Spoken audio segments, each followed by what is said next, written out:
আজকের গল্প আলোর মা। বজ্রপাতে রাতে পুরো মন্দির ঢাকা ঘন অন্ধকারে হঠাৎ এক ঝলক বিদ্যুতে দেখা গেল এক নারী, মা কালীর মতো। মন্দিরে ঘণ্টা যেন নিজে নিজেই বেজে উঠল। গ্রামের মানুষ ছুটে এলো ভয়ে আর কৌতূহলে। কেউ বলল ভূত, কেউ বলল দেবী নেমেছেন। আলোর ঝলক ধীরে ধীরে ছড়িয়ে পড়ল চারিদিকে। এক শিশু হারিয়ে গেছে জঙ্গলের ধার ঘেঁষে।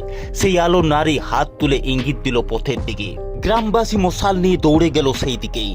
হঠাৎ ঝোপের আড়াল থেকে কান্নার শব্দ। শিশুটি সেখানে। তারা শিশুটিকে কোলে তুলে দেখে তার গলায় লাল জবা ফুলের মালা, যেন দেবীর আশীর্বাদী চিহ্ন জ্বলজ্বল করছে। মন্দিরে ফিরে সবাই প্রণাম করলো সেই আলোর দিকে, যেখানে এখন শুধু প্রদীপের নরম আলো। দেবী মিলিয়ে গেছেন। বিশ্বাসে জাগে আলোর মা, অন্ধকারেও তিনি আমাদের পথ দেখান। ছোট্ট এই গল্পটি যদি আপনাদের ভালো লেগে থাকে তাহলে চ্যানেলটি সাবস্ক্রাইব করে পাশে থাকতে ভুলবেন না।